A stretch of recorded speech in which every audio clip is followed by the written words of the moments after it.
Hello दोस्तों, आपके अपने YouTube channel job plan coaching में स्वागत है।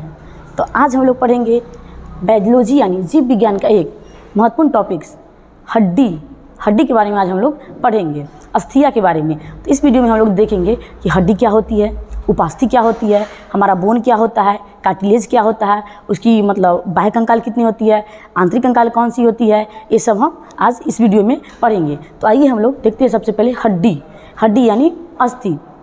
तो देखिए, हड्डियों के समूह को क्या बोला जाता है? जो हड्डी का समूह होता है यानी अस्थियों का समूह होता है उसे क्या बोला जाता है? कंकाल बोला जाता है। ये जो हमारा पूरा जो कंकाल होता है, एक पूरा ढांचा का काम करता है जो हमें आंतरिक सहारा प्रदान करती है। कौन सी सहारा प्रदान करती है? कंकाल जो होता है वो किसी जीव में आंतरिक सहारा प्रदान करती है। अगर मानिए आप सपोज कीजिए कि अगर आपके पास कंकाल नहीं रहता तो क्या आप खड़ा रह पाते? नहीं ना रह पाते। हो ही नहीं सकता कि आप खड़ा हो पाते। आप ढुलक उलक के लूझ होकर गिर जाते। लेकिन अगर आप मानिए कि अगर कोई आदमी आपको बाँस से पैर पे मार देगा, तो बाँस से अगर आपको पैर पे मार देगा तो क्या हो जाएगा? आपको चोट लग जाएगा, फिर आपको टूट जाएगा। लेकिन कुछ हद तक तो वो हैंडल करता है ना, कि हाँ कुछ तक सहारा प्रदान करता है। देखिए कितना आदमी बोलता है दम है तो आके लड़ो, बोला जाता है ना कि सीने पर कि दम है तो आके लड़ो। तो लेकिन हम लोग क्यों बोल देते हैं? क्योंकि हम लोग का आंतरिक कंकाल है, कंकाल के अंदर भी बहुत सारी चीज़ होती है, जैसे फेफड़ा हो गया, हमारा दिल हो गया, कलेजा हो गया, ये सब जो रहता है अंदर रहता है। तो ऐसे हम लोग बोल देते हैं। लेकिन बोलने के बाद क्योंकि उसके बाहर मेरा कंकाल है तो वहाँ तो रक्षा उसका कर लेता है। लेकिन वही आप जो अंदर की पसलियाँ हैं, हम रिब्स जो है पसलियाँ को अगर हटा के बोलिए तो पता चलेगा कि छुइएगा बस दिल का काम खत्म हो जाएगा। तो इसलिए बोला जाता है कि कंकाल हमारे शरीर को आंतरिक सहारा एवं सुरक्षा प्रदान करती है। तो आइए हम लोग देखते हैं कंकाल स्केलेटल सिस्टम। देखिए, हड्डियों के समूह को क्या बोला जाता है? कंकाल बोला जाता है। हड्डियों के समूह को क्या बोलते हैं हम लोग? कंकाल बोला जाता है। यह शरीर के अंदर सहारा प्रदान करती है। अभी हम क्या बताएं कि हमारे शरीर के अंदर क्या प्रदान करती है? आपका सहारा प्रदान करती है, मजबूती प्रदान करती है आपको। अब देखिए पेन ब्लैक, देखिए यह संयोजी उत्तक की कंकालीय उत्तक का बना होता है। कौन से उत्तक? आपसे पूछे कि बताइए हड्डी कौन सी उत्तक है हमारा, तो संयोजी उत्तक है। कौन सा उत्तक है? कनेक्टिव टिश्यू है। कौन उत्तक? कनेक्टिव टिश्यू है। तो आपसे पूछे कि कंकाल कौन सा उत्तक है, तो कनेक्टिव टिश्यू है। लेकिन उसी में होता है ना थोड़ा मजबूत वाला उत्तक है। जैसे जिस तरह हम लोग का रक्त क्या होता है? रक्त हमारा तरल संयोजी उत्तक है, रक्त क्या है? तरल कनेक्टिव टिश्यू है। उस तरह हड्डी थोड़ा मजबूत वाला यानी कठोर वाला होता है। अब देखिए कंकाल को कितने भागों में बांटा गया है? 2 भागों में बांटा गया है। अभी पहले देखेंगे हम लोग कौन कौन, बाह्य कंकाल और आंतरिक कंकाल। एक होता है बाहर वाला कंकाल, मतलब किसी भी शरीर के बाहर जो कंकाल होता है उसको बोलते हैं बाह्य कंकाल। और हम लोग के अंदर कंकाल होता है तो इसे क्या बोलते हैं? आंतरिक कंकाल। आंतरिक कंकाल कंकाल का ढांचा दिख रहा है लेकिन ऊपर से मांस चिपटाया हुआ, क्या है ऊपर से मांस डाला हुआ है, मसल्स जो होता है वो डाला हुआ है। और बाह्य कंकाल होता है उसके अंदर मांस होता है, ऊपर से कंकाल दिखता है। तो एक हो गया आपका देखिए बाह्य कंकाल और एक क्या हो गया आपका? आंतरिक कंकाल। तो देखेंगे बाह्य कंकाल यह शरीर के बाहर होता है और संपूर्ण अंग को रक्षा प्रदान करता है। तो कंकाल का मतलब ही होता है ना कि आपका पूरा शरीर का सुरक्षा प्रदान करे, रक्षा प्रदान करे, इसी को बोला जाता है कंकाल बोला जाता है। तो देखिए क्या बोला है? शरीर के बाह्य होता है, जो शरीर के बाहर होता है। जैसे केकड़ा, अक्सर करके इसमें छोटे मोटे कीड़े मकोड़े आते हैं। कौन कौन से आते हैं? छोटे मोटे जो कीड़े मकोड़े होते हैं उनको अगर बाहर से आप टच कीजिएगा ना तो आपको देखिएगा थोड़ा सा कारा लगेगा। अब भाई जिसका जितना औकात रहेगा उतना ही ना, ज़्यादा तो लग नहीं सकता। तो देखिए कारा उसको छुएगा ना बाहर से तो कारा लगेगा। तेलचट्टा हो गया, तेलचट्टा को भी आप टच कीजिएगा तो कारा लगता है। मकड़ी, टिड्डा होगा यहाँ पे, टिड्डा, घोंघा और शीपी, ये सब हमारा कौन से कंकाल में आएगा? बाह्य कंकाल। जिसका बाहर से कंकाल है उसे बोलेंगे बाह्य कंकाल, और जिसका कंकाल अंदर से उसे क्या बोलेंगे? आंतरिक कंकाल। तो अब देखिए हम लोग फिगर के माध्यम से देखेंगे। ये आपका क्या है? तिलचट्टा है। क्या है?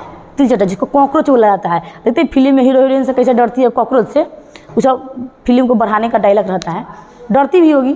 देखिए ये क्या है? आपका कॉकरोच है। और कॉकरोच क्या है? तिलचट्टा है। तो ये है, देखिए इसको अगर बाहर से आप टच यहाँ तो नहीं, यहाँ तो टच करेंगे तो लिखा ही जाएगा। उसको बाहर से अगर टच कीजिएगा ना कभी कभी तो वो कारा होता है, इसलिए इसको बाहर से बाहरी कंकाल होता है। ये आपका हो गया क्या? घोंघा। ये जो घोंघा है इसको ये जो नदी उद्दी में चाहे कहीं पे आरी में पानी के पास में ये होता है। कभी कभी निकल लेता है नदी से बाहर आके, कुछ खाना वगैरह खा लेता है, फिर जाके छुप जाता है।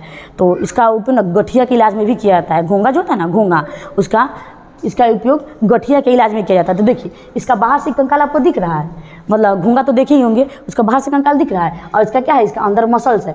ज़रूरत के हिसाब से कभी खाने के समय फैल जाता है और जब देखता है कि कोई ठोके ठाके वाले होंगे, मारने वाला है, तो क्या हो जाता है, मतलब फिर सिकुड़ जाता है और अपने कंकाल के अंदर इसको बहुत होशियार होता है, छुपा लेता है। अब देखिए क्या है, बिच्छू। बिच्छू को अगर बाहर से छुइएगा तो कारा दिखेगा। कैसा दिखेगा, कारा, मतलब जिंदा में नहीं, मरा में छुइएगा। जिंदा में छुइएगा तभी वो कारा कर देगा, तो इसलिए इसको मरा में छुइएगा। ये भी ऊपर से बाहर से मतलब टच करने पर क्या होता है, कारा जैसा होता है। अब देखिए आपका सीप, अथी शंख सुने, शंख जो पंडित जी सब पूजा के बाद शंख बजाते हैं, उड़ना बड़ा बड़ा शंख के समूह को क्या बोला जाता है, मतलब छोटी छोटी शंख के समूह को इसको सीपी बोला जाता है। मतलब बड़ा जो शंख होता है उसमें छोटा छोटा जो होता है ना, उसको क्या बोला जाता है, सीपी। ये भी अपने आप में एक जीव होता है, लेकिन जब क्या होता है, मतलब ये जब इसका जीना मरना तो हर प्रकृति का ही नियम है, तो जब मतलब ये अपने जीवन अवस्था में होती है तो इसके अंदर मसल्स होता है, लेकिन जब यही मर जाती है, पांडुनी में जब मर जाती है तो इसका मसल्स क्या होता है, सड़ जाता है और मांस इसका सड़ जाता है। सड़ जाने के बाद उसी में मतलब खत्म हो जाता है और बाहर वाला कंकाल जल्दी खराब नहीं होता है, तो ये बाहर वाला इसका कंकाल बच जाता है। इसी को हम लोग क्या बोलते हैं, सीपी। और कहावत सुने होंगे आप लोग कि मतलब हम तो तुमको फूटी कौड़ी भी नहीं देंगे, फूटी कौड़ी भी नहीं देंगे। कहावत सुने हैं ना, कोई से कुछ मांगे तो मेरा बच्चा तुमको फूटी कौड़ी भी नहीं देंगे। तो फूटी कौड़ी कहने का क्या मतलब हुआ, देखते हैं। अगर आप एक का सिक्का है, एक का सिक्का को अगर आप बाबू तोड़ दीजिएगा, क्या उसका वैल्यू रहेगा? आप जाइएगा तो कुछ देगा कोई सामान? नहीं देगा। 10 के सिक्का को फाड़ दीजिए, मतलब 10 के नोट हो, 1000 या 2000 का नोट हो, 2000 का नोट है, मानिए 2000 का नोट है, ठीक, लेकिन क्या इसको आप फाड़ दीजिएगा तो 1000 का नोट होगा? 2 रुपया में भी कोई नहीं लेगा। इसलिए बोला जाता है कि मेरा बच्चा तुम्हें हम फूटी कौड़ी भी नहीं देंगे। तो फूटी कौड़ी कहने का मतलब क्या, मतलब जिसका वैल्यू नहीं हो उसे हम लोग फूटी कौड़ी बोलते हैं। अब देखिए राम जी का घोड़ा, राम जी का घोड़ा इसको सुग्गा, हरा सुग्गा बोला जाता है। तो जो राम जी का घोड़ा होता है, ये देखिए राम जी का घोड़ा बचपन में खेले होंगे, जो मतलब उड़ जाता है, जब इसको पकड़ने जाइएगा पढ़ते पढ़ते कॉपी के पास आ जाता है, जब कॉपी के पास आता है हम लोग इसे इसको मार उड़ देते हैं या छिपा देते हैं, तो कहीं छिप जाएगा, दम के लाश छिप जाता है और फिर थोड़ा देर के बाद ये निकल जाता है। और क्या है आपका चींटी, चींटी है, मतलब इसको भी देखिएगा, कभी जब चींटी काट लेता है तब उसको हम लोग मारते हैं तो क्या हो जाता है आपका, वो मतलब धर लेता है। मतलब इसका नाम अच्छा खासा कंकाल है। जो कीड़ा मकोड़ा होता है ना, उसमें बाहरी कंकाल होता है। जो कीड़ा मकोड़ा होता है उसको टच करने पर ना कौन अथी देखे होंगी, खटमल, खटमल को भी देखिएगा तो उसको भी मतलब अगर कभी कोई काटता है तो छूते हैं तो क्या लगता है, कारा लगता है। फिर या फिर मच्छर, मच्छर को देखते हैं, जब मच्छर को चर्च नहीं हम मारते हैं, कभी कभी सोचा का फोटो कॉपी हो जाता है। क्या हो जाता है उसका, फोटो कॉपी हो जाता है। अब फोटो कॉपी हो जाता है तो मतलब देखते हैं लग जाता भाई, जिसका जितना औकात रहेगा उतना ही ना, वाटर प्रूफ तो होगा नहीं बेचारा, तो फोटो कॉपी जैसा हो जाता है। देखिए हटाएगा तो मच्छर रहेगा, ये सब, ये जो कॉकरोच रहेगा इसको मारू के ले देखिए, आओ बाद में काटेंगे। फिर मच्छर के देखते हैं, मारू कितना मारिएगा, हाँकीगा फिर भी आ ही जाता है। तो आप देख लीजिए, आप क्या देखिए, आपका बाहरी कंकाल था, जिसका कंकाल बाहर से हो, इसका भी कंकाल देखिए बाहर से है, बाहर से है, सबका कंकाल बाहर से है, उसको हम लोग क्या बोलते हैं बाहरी कंकाल। अब देखेंगे हम लोग, पहले देख लेते हैं हम आंतरिक कंकाल। देखिए आंतरिक कंकाल, देखिए इंडोस्केलेटल, यह शरीर के अंदर होता है, मांसपेशियों के नीचे होता है। ये कहाँ होता है हमारा, मतलब अंदर होता है और मांसपेशी के नीचे, मसल्स के नीचे होता है। जो हमारा आंतरिक कंकाल होता है कहाँ होता है, मतलब मसल्स के नीचे होता है, उसे हम लोग क्या बोलते हैं, आंतरिक कंकाल बोलते हैं। ये भी आंतरिक अंगों को रक्षा प्रदान करता है। किसको रक्षा प्रदान करता है, उससे अंदर जो आंतरिक अंग, जैसे हम लोग शुरू में देखे थे, जैसे कैसे मेरे अंदर दिल हो गया, फेफड़ा हो गया, ये सब हो गया ना, तो जो बाहर जो पसलियाँ होती है वो तो हमारे दिल उनको रक्षा करती है। अगर यहाँ पे हमारी ये कि मतलब वो नहीं रहेगा, पसली अगर नहीं रहेगा हमारा, तो मतलब अगर दिल में थोड़ा सा भी टच कीजिएगा ना तो उसका काम तमाम हो जाएगा। इसलिए वो सबको रक्षा प्रदान करने के लिए मतलब होता है। देखिए ये जो लड़की दिख रही है इसका भी क्या है, मतलब हम लोग भी है, उसका क्या है, आंतरिक कंकाल है। तो अब देखिए ये जो यहाँ पे बॉयज़ है इनका भी क्या है, इनमें भी आंतरिक कंकाल है। अब देखते मत रह जाइएगा। अब देखिए हाँ, और गाय, देखिए गाय का भी आंतरिक कंकाल है। देखिए इसका बाहर से मांस दिख रहा है आपको, बाहर से मांस, और देखिए इसके अंदर मसल्स है, इसके अंदर इसके अंदर क्या है, कंकाल है, और बाहर से क्या है, बाहर से मांस है। तो जिसको मतलब बाहर से मांस हो और अंदर कंकाल हो, उसे क्या बोलेंगे हम लोग, आंतरिक, हाँ आंतरिक कंकाल बोला जाता है। क्या बोला जाता है आपका, आंतरिक कंकाल बोला जाता है। तो इसका एग्जाम्पल क्या हो जाएगा, मानव हो गया, जैसे कि हम लोग मानव, देखिए कुत्ता, बिल्ली, सांप, गाय, ये सब जो होता है जिसका आंतरिक कंकाल होता है। अब देखेंगे हम लोग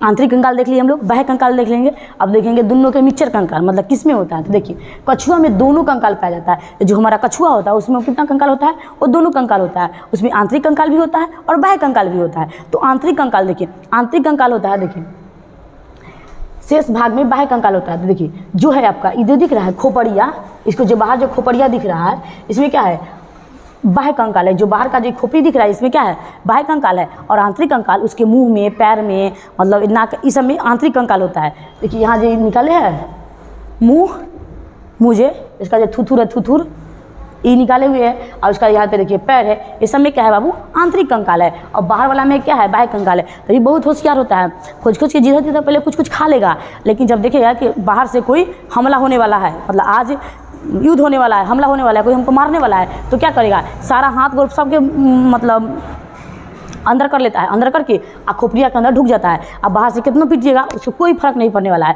क्योंकि भाई इतना मजबूत है उसका बाह्य कंकाल, क्या होगा उसको, कुछ नहीं होगा। लेकिन हाँ वही जब आप मतलब ज़बरदस्ती कीजिएगा, बेचारा को खोपड़िया के पलट दीजिएगा तो क्या हो जाएगा सारा सिस्टम गड़बड़ा जाएगा, तो बेचारा को कुछ भी हो सकता है, चोट दर्द सब लग सकता है, लेकिन ऊपर से मारने पर कोई दर्द नहीं होगा। तो हम देख लिए आंतरिक कंकाल देख लिए, बाह्य कंकाल देख लिए, और दोनों वाला भी देख लिए। अब देखेंगे हम लोग मोस्ट इम्पोर्टेंट कंकाल। क्या बोल देखेंगे, कंकाल यानी बोन। कंकाल कितने पार्ट की होती है हमारा, एक बोन होता है यानी हड्डी होती है, और दूसरा क्या होता है बाबू, कार्टिलेज होता है, और उसको क्या बोलते हैं, उपास्थि बोला जाता है। तो हड्डी हम उस पार्ट को बोलते हैं जो मजबूत होती है। हड्डी थोड़ा सा मजबूत होती है, और उपास्थि क्या होती है हमारा, थोड़ा सा मतलब कठोर, सॉरी थोड़ा सा मतलब लचीला होती है, लचीला जैसी होती है।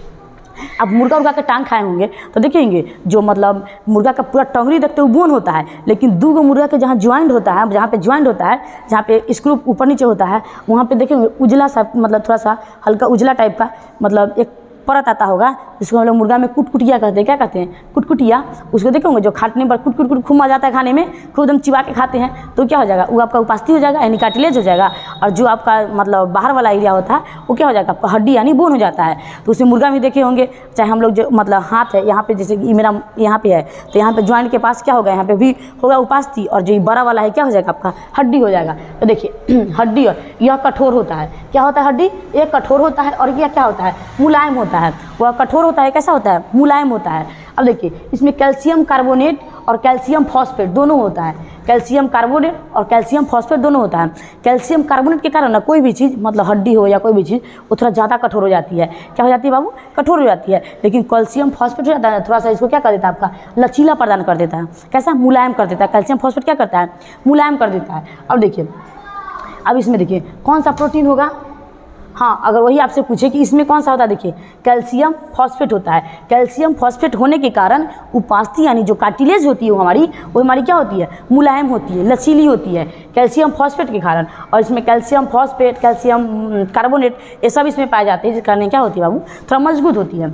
अब आपसे पूछे कि हड्डी यानी बोन में पूछिए आपसे कि कौन सी प्रोटीन होती है, मोस्ट इंपॉर्टेंट, बहुत बारी का प्रीवियस क्वेश्चन है ये जो है ना, ओसीन प्रोटीन। कौन सा, हड्डी यानी बोन में कौन सा होती है, ओसीन प्रोटीन। और इसमें क्या होगा आपका, कोंड्रिन प्रोटीन। कौन सा, कोंड्रिन प्रोटीन होता है। हड्डी में पूछिए आपसे तो ओसीन प्रोटीन, और उपास्थि यानी कार्टिलेज में तो देखिए कौन से कार्टिलेज और कौन से कोंड्रिन प्रोटीन। कौन सा होता है, कोंड्रिन प्रोटीन होता है। अब देखिए जन्म लेने वाले शिशु में आपसे पूछे कि हड्डियों की संख्या, हमारे हड्डी की संख्या जन्म लेने वाले शिशु में कितनी होती है, 300 होती है। कितनी होती है, ये मतलब अब 300 होती है, ठीक। अब देखिए आप पूछिए आपसे कि बच्चा में कितना होता है, तो बच्चा में आप मतलब 208 होता है, और वयस्क में कितना होता है, 206 होता है। तो जो 300 होता है ना जो शिशु में, उसके बाद ना जो मम्मी लोग या दादी लोग जो मालिश करती है, तो मालिश करते करते कुछ हड्डियाँ ज्वाइंट्स हो जाती है। क्या होती है, कुछ हड्डी ज्वाइंट हो जाती है। इसके कारण मतलब बच्चा अवस्था में आते आते हमारा 208 हो जाती है, और वयस्क में आते आते क्या हो जाता है आपका 206 हड्डी जाती है। तब से डायरेक्ट पूछेगा कि बताइए वयस्क में हड्डियों की संख्या कितनी होती है, मोस्ट इंपॉर्टेंट क्वेश्चन। तो 206 कितना हो जाएगा बाबू, 206 हो जाएगा। और पूछे कि बच्चा मतलब बच्चा में कितना होती है, तो 208। बच्चा में कितना, 208 होती है। और ये शिशु में कितना, तो शिशु में हो जाएगा आपका 300 होता है। शिशु में 300, बच्चा में 208, और हम लोग में 206 हड्डी होती है। ये लचीला होता है। देखिए दाब को रोकता है, जो कार्टिलेज होता है, जहाँ पे कार्टिलेज पाया जाता है वो हमारा क्या करता है दाब को रोकता है। थोड़ा सा खांसी हो गया है, सॉरी। दाब को क्या करता है, दाब को रोकता है। तो देखिए जैसे हमारा कान का हो गया, ये जो कान हो ना, ये कान वाला क्या हो जाता है, ये हमारा लचीला होता है। कैसा होता है, लचीला होता है। ये जो कान वाला होता है हड्डी लचीला होता है। देखते हैं कितने महिला लोग को देखते हैं, जैसे कि हम भी देखिए यहाँ पे ये कान छेदाया हुआ है, इसमें कान का पहने हुए हैं। कितना लोग तो होती है कि बहुत सारा मतलब कान हो जाती है, तो मतलब मतलब जब मायके में रहती है तो एक कान दो कान 2-3 कान छेदा जाता है, मतलब 2-3 बार छेदवा लेती है। तो क्या होता है यहाँ पे 200 कान छेदाया, और जहाँ जाएंगी बेचारा उनको प्रॉब्लम होगा। अब उसमें 1 लाख का, 10 लाख का, 10,000 का, 50,000 का पूरा सजाते रहिए, सोना के खरीद के लटकवाते रहिए, उनको प्रॉब्लम है। यहाँ तो मायके वाले का क्या है, 200 कान छेदवा देंगे, काम खत्म। वहाँ बेचारा अपन 50,000 1 लाख कान में लगवाते रहे, मतलब 1 लाख के कान में के लटका, झुमका, बाली, क्या क्या होता है, समझ में आया। तो जो कार्टिलेज होता है वो हमारा क्या होता है, यहाँ पे लचीला होता है। कार्टिलेज क्या होता है, लचीला होता है। अब देखेंगे हम लोग अस्थि देख लीजिए, बोन आपसे पूछे उसमें कौन सी प्रोटीन, तो हो जाएगा आपका ओसिन प्रोटीन। इसमें पूछे तो कौन सा, कॉन्ड्रिन प्रोटीन हो जाएगा। तो देखिए ये जो आपका फिगर दिख रहा होगा यहाँ पे हड्डी वाला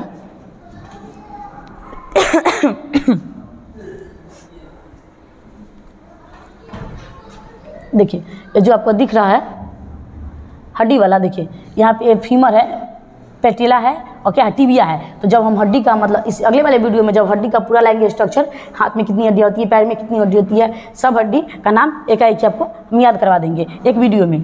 देखिए तो ये क्या हो गया, आपका टिबिया हो गया, पटेला हो गया। तो देखिए ये जो दिख रहा है ना ऊपर वाला, जो ये थोड़ा भूरा कलर का दिख रहा है, ये हमारा हड्डी होता है, अस्थि यानी बोन होता है। लेकिन जो दिख रहा है थोड़ा सा उजला टाइप का, आसमानी टाइप का दिख रहा है, ये हमारा क्या होता है, कार्टिलेज होता है। इसको क्या बोलते हैं हम लोग, कुटकुटिया भी बोलते हैं मुर्गा का जब खाते हैं। तो ये हो गया हमारा कार्टिलेज। देखिए 2 हड्डी के ज्वाइंट के बीच है, 2 हड्डी के ज्वाइंट के बीच जो छोटी छोटी हड्डियाँ पाई जाती है उसे ही हम लोग उपास्थि यानी कार्टिलेज बोलते हैं। तो देखिए ये आपको दिख रहा है, यही कार्टिलेज यानी उपास्थि होती है। समझ में आया। अब देखेंगे हम लोग नेक्स्ट क्वेश्चन, मतलब नेक्स्ट थोड़ा बोन और हड्डी के बारे में समझ लेते हैं। देखिए अब वही देखिए, हड्डी के निर्माण में 2 प्रकार की कोशिका होती है। हड्डी के निर्माण में हमारी कितनी प्रकार की कोशिका होती है, 2 प्रकार की कोशिका होती है। एक ऑस्टियोब्लास्ट होता है और दूसरा ऑस्टियोक्लास्ट होता है। एक ऑस्टियोब्लास्ट होता है, दूसरा ऑस्टियोक्लास्ट होता है। तो देखिए ऑस्टियोब्लास्ट हड्डियाँ का वो होता है ना, यहाँ पे छूटा हुआ है, देखिए ऑस्टियोब्लास्ट वो होता है ना कि जहाँ पे हड्डी का निर्माण होता है, जहाँ पे हड्डी का निर्माण होता है उसे क्या बोलते हैं, ऑस्टियोब्लास्ट। तो आपसे एग्जाम में पूछेगा कि बताइए उस जगह का नाम बताइए जहाँ पे हड्डी का निर्माण होता है, तो क्या बता दीजिए, ऑस्टियोब्लास्ट। लेकिन वही पूछे कि हड्डी का मतलब विनाश कहाँ होता है, तो ऑस्टियोक्लास्ट। जिस तरह हम लोग जानते हैं कि आरबीसी का निर्माण कहाँ होता है, तो अस्थि मज्जा में होता है। आरबीसी का निर्माण कहाँ होता है, बोन मैरो यानी अस्थि मज्जा में होता है। लेकिन वही आरबीसी का मतलब मरता कहाँ है जाके, तो प्लीहा यानी तिल्ली में, जिसके स्प्लीन भी बोला जाता है। आरबीसी का कब्र उसे बोला जाता है। तो ही बोले कि ऑस्टियोब्लास्ट, बताइए हड्डी बनता कहाँ है, तो आपका हो जाएगा ऑस्टियोब्लास्ट भी। लेकिन उसका मरता कहाँ है, मतलब कहाँ जाके मतलब जिसका कब्र क्या बोला, उसको हड्डी को कब्र को क्या बोला जाता है, तो ऑस्टियोक्लास्ट। कब्र को क्या बोला जाएगा, हड्डी के कब्र को ऑस्टियोक्लास्ट, जहाँ पर हड्डी का विनाश होता है। अब देखेंगे सभी लंबी हड्डी के मध्यवर्ती वाले भाग में एक मज्जा गुहा पाई जाती है। देखिए ऐसे करके हमारा हड्डी होता है, ये हो गया। देखिए इसके मध्य में क्या हो जाता है आपका, कुछ मज्जा मतलब मज्जा गुहा पाई जाती है, जिसे क्या बोलते हैं हम लोग, अस्थि मज्जा बोलते हैं। तो देखिए ये हो गया आपका अस्थि मज्जा का फिगर। देखिए इसमें कौन कौन सी बनती है, एक आरबीसी बनता है और क्या बनता है, एक डब्ल्यूबीसी, एक रेड बोन मैरो और एक व्हाइट बोन मैरो। तो आरबीसी का निर्माण यहाँ पे होता है, ये सब जो दिख रहा है ना आपको, आरबीसी का निर्माण होता है। और पीली वाली इसके अंदर जो होता है उसमें पीली वाला होता है, पीला वाला होता है यानी पीली अस्थि मज्जा यानी येलो बोन मैरो। तो देखिए यह 2 प्रकार का होता है, एक रेड बोन मैरो और एक येलो बोन मैरो। आरबीसी एवं डब्ल्यूबीसी का नहीं, ओबीसी नहीं, कैटेगरी नहीं है। आरबीसी और डब्ल्यूबीसी का यहाँ पे थोड़ा मिस प्रिंट हो गया है। आरबीसी और डब्ल्यूबीसी का निर्माण होता है। और येलो बोन मैरो पीली अस्थि मज्जा, वसा एवं रक्त की नलिका पाया जाता है। इसमें कौन सी नलिका पाई जाती है, वसा और रक्त की नलिका पाई जाती है। तो देखिए आरबीसी और डब्ल्यूबीसी का निर्माण होता है कहाँ, हमारा अस्थि मज्जा में यानी बोन मैरो में होता है, रेड ब्लड में होता है। कौन सी में होता है, रेड ब्लड में होता, सॉरी रेड बोन मैरो में होता है, लाल अस्थि मज्जा में होता है आरबीसी और डब्ल्यूबीसी का निर्माण। लेकिन वही पूछिए आपसे कि बताइए हमारा जो रक्त नलिका होती है चाहे वसा होती है, इस सब का निर्माण कहाँ होता है, तो हमारा येलो यानी पीली अस्थि मज्जा में, पीली अस्थि मज्जा में होती है, येलो बोन मैरो में होता है। तो देखिए जब हम अच्छा देखिए कभी कभी ना क्या होता है कि पीला वाला जो अस्थि मज्जा होता है ना, वो भी हमारे शरीर में ब्लड बनाने लगती है। जब हम लोग किसी अचानक बस हम लोग का एक्सीडेंट हो जाता है या फिर कहीं पे हाथ कट जाता है, तो हमारा तो अस्थि मज्जा उतना जल्दी उतना ब्लड को रिकवर नहीं कर पाएगा। तो क्या होता है, पीली अस्थि मज्जा भी मतलब वो रक्त बनाने लगती है। तभी हम लोग इसका फिगर देख लेते हैं। हड्डी के कौन कौन सी कोशिका थी, 2 कोशिका थी, एक मतलब ऑस्टियोब्लास्ट और दूसरा ऑस्टियोक्लास्ट। ऑस्टियोब्लास्ट में क्या होता है आपका, हड्डी बना था और ऑस्टियोक्लास्ट में हड्डी जाके मर गया था। देखिए बोन मैरो, ये क्या पूरा फिगर आपका बोन मैरो का है। किसका है? बोन मैरो का। देखिए यहाँ पे थोड़ा नीला वाला जो दिख रहा है ये सब हमारा बोन है, समझ में आया बाबू? ये सब हमारा क्या है? बोन है, यानी हड्डी है। लेकिन देखिए जो थोड़ा नीला वाला दिख रहा है एक कार्टिलेज होता है। मुर्गा के कभी खाए होंगे तो उसका कुटकुटिया जो होता है ना, कुटकुटिया मतलब लेग पीस होता है, लेग पीस के आगे नहीं होता थोड़ा सा कुटकुटिया टाइप का, उसी को कार्टिलेज बोला जाता है। क्या बोला जाता है उसको? कार्टिलेज बोला जाता है। और जो बड़ा वाला होता है उसको हड्डी बोला जाता है। देखिए अब यहाँ पे क्या होगा आपका? कार्टिलेज पूरा क्या होगा? हड्डी। ये हार्ड बोन, देखिए हार्ड बोन, देखिए दिख रहा है ना आपको? ये थोड़ा क्या है, मतलब ये जो पूरा है ये क्या है आपका? हार्ड बोन है। और यहाँ पे बोले तो कार्टिलेज है, यानी थोड़ा सा मुलायम यानी लचीला वाला है। और वेसल्स है और यहाँ पे बोन मैरो है। और देखिए यहीं पे ना इसके अंदर क्या होती है? हमारा पीली अस्थि मज्जा होती है। कैसी होती है? पीली अस्थि मज्जा। कैसी? पीली अस्थि मज्जा। जब अचानक हम लोग का हाथ कट जाता है, कभी एक्सीडेंट हो जाता है तो मतलब जल्दी तो रिकवर नहीं कर पाएगी ना वो, मतलब जो लाल अस्थि मज्जा होती है तो जल्दी नहीं बना पाएगी आरबीसी। तो इसलिए होती है ना कि पीली अस्थि मज्जा भी उसकी जगह पे उस समय फिर रक्त बनाने लगती है। तो उम्मीद है कि अच्छा लगा होगा। अगर वीडियो अच्छा लगे तो लाइक करें, सब्सक्राइब करें और बेल आइकन दबाना तो बिल्कुल भी ना भूलें। Thank you.